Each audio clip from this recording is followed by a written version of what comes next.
Hello, everybody, and welcome to the War Room. I can't do it. I'm breaking already.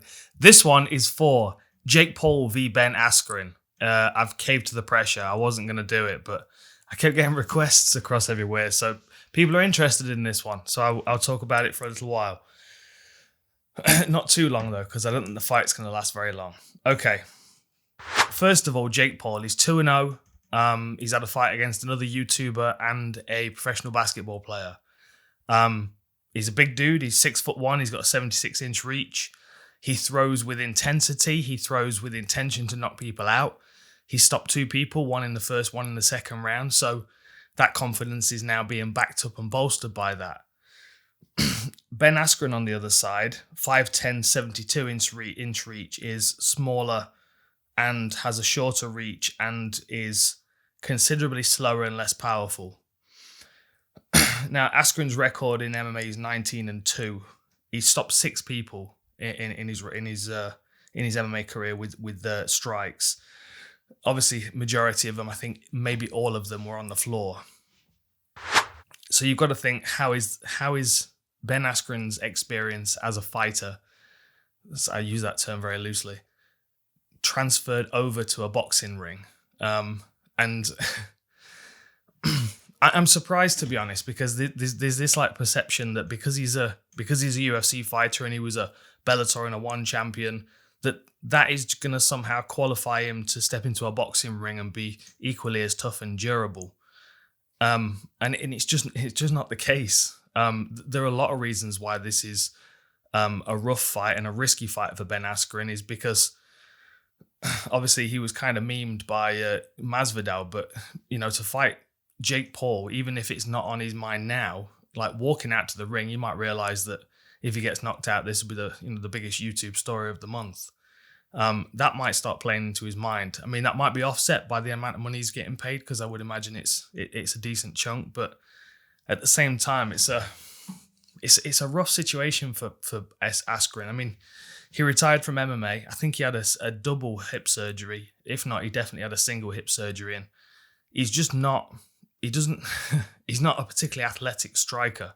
He's never had a very good striking vocabulary.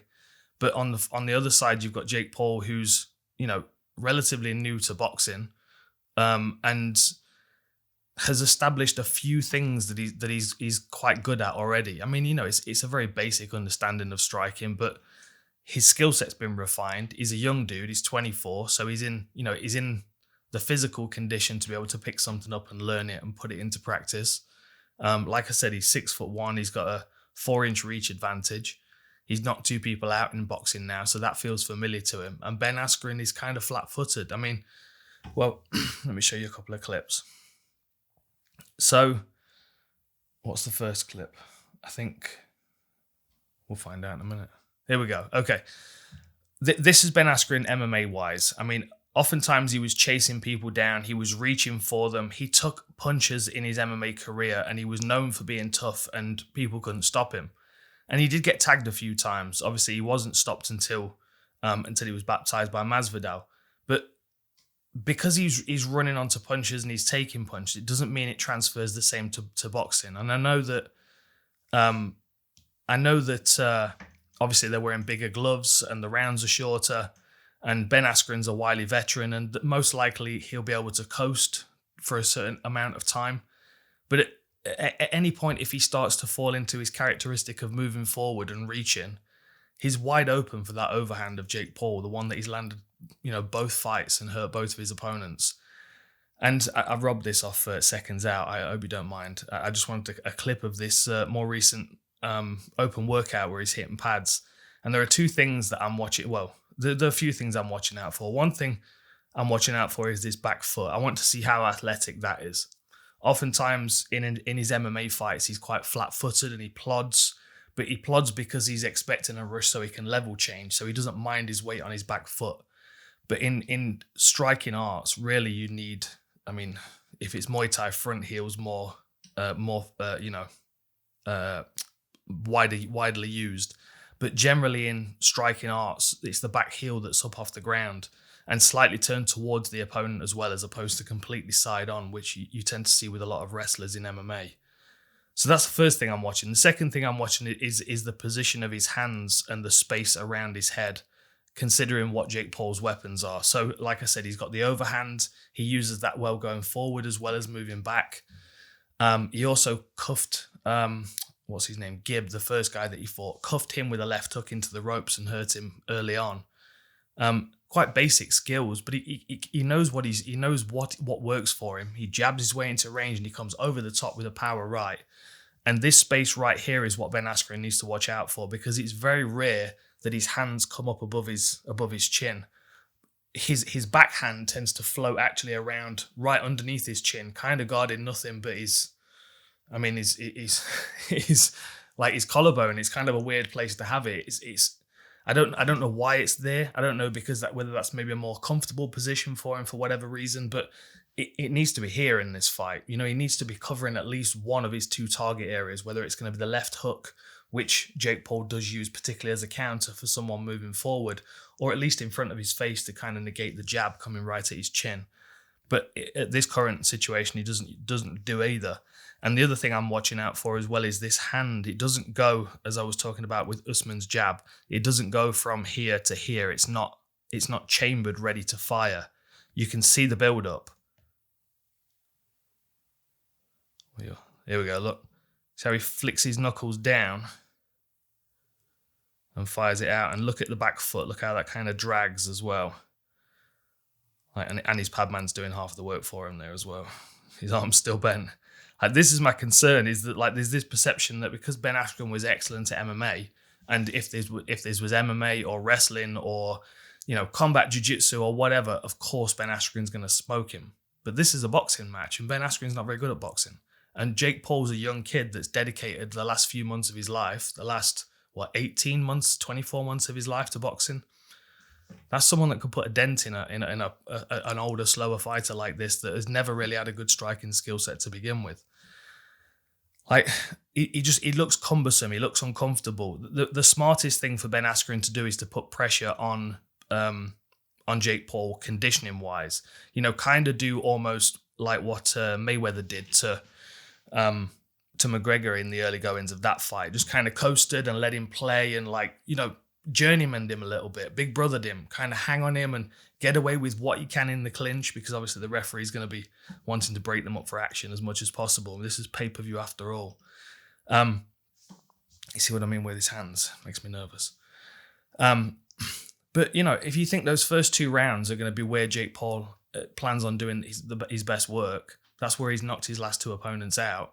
If Ben Askren can get through those and maybe start moving this into a battle of conditioning, that's where, an old man with an old man gas tank that's been wrestling it for his whole life is able to start tiring the young man up and, slowing him down, making his arms heavy. And then he starts working away with those short range, come here, I'm going to get you, young man. You know what I mean? It's like, that's how it feels. It feels like an old guy down the fairground that knows how to box from back in the army days. And there's just an awkward rigidness to his style.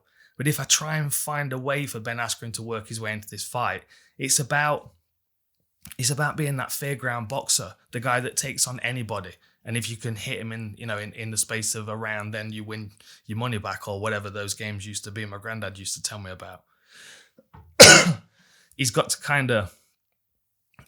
play it a little bit. He's got to tie him up and, wind him up and mug him off and tease him and, jab him and cover and let Jake Paul do the majority of the work in those opening two rounds. I think this is 6 threes.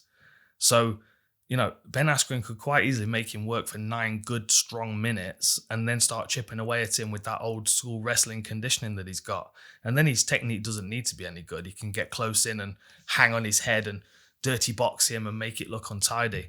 And the most important thing for Ben Askren is to sell some tickets. So one thing I do want to talk about quickly is Jake Paul and this right hand that I was talking about, because it's not as tidy as you would want it if you were moving into the pro ranks. But as far as someone that's only been training a couple of years, he throws that with all the bad intentions. And that a couple of times he misses it. In this one against Robinson. That's the first one he misses. Then there's another one just there that he throws and doesn't quite land. You can see it just slip past his head. That's the thing that Ben Askren needs to be watching out for, because he does tend to reach, and his chin comes up. He's going to be wide open for that big Chuck Liddell overhand right. But this is the one that lands. And what was nice about this one is that it wasn't him moving forward. So in his first fight, he knocked Gibb out moving forward, caught him with a nice right hand.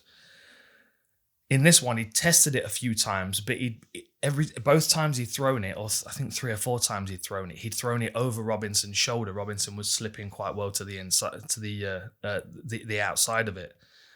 But in this equation, Robinson actually moves towards him, and this again is where, if Ben Askren in the early round starts to get a little overconfident, overzealous, feels like he needs to do something more than kind of coast and be a journeyman, then this is the potential that he's going to run onto, which was a nice slip out the way there.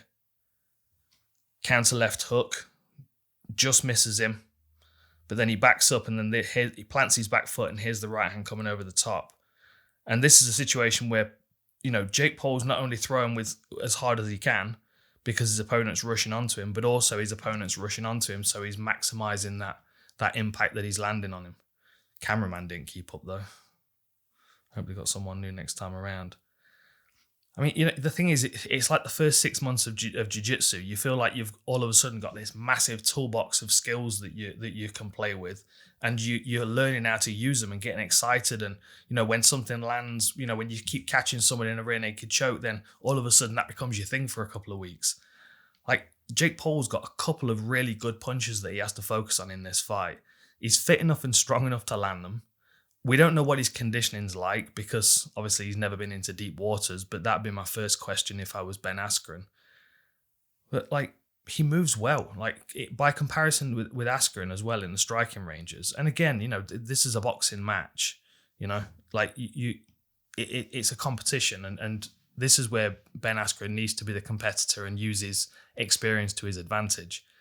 Because, it's quite possible that Jake Paul's going to catch him with some big shots. And if he's wide open to receive them in the early rounds, something's going to hurt. But I'll be watching. I can't wait. Did I miss anything? I don't think so. I think that's everything. Yeah, I'm pulling for Ben Askren for the sake of him and for the sake of MMA. But I think it's going to be a rough night for him. I'll be honest. But, well, tune in and watch. We'll see.